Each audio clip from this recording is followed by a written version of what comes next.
You've probably heard of bookworms, but have you heard of toothworms?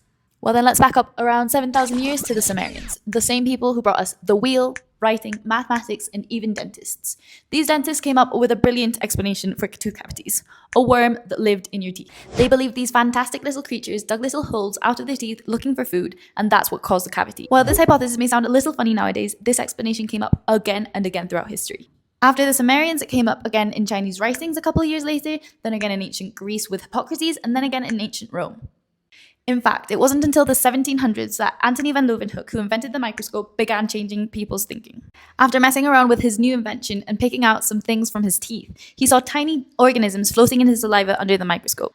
After he saw this, new ideas started forming. It wasn't until decades later, though, that Dr. Willoughby Miller began looking for the real cause. What he discovered changed the course of dentistry. He found that when people didn't brush their teeth, a layer of sugars and starches formed on top of them. Then those little creatures that we had mentioned earlier, which are bacteria, fed on these starches. These bacteria secreted acids that then damaged the tooth and the enamel and created little holes. These are cavities.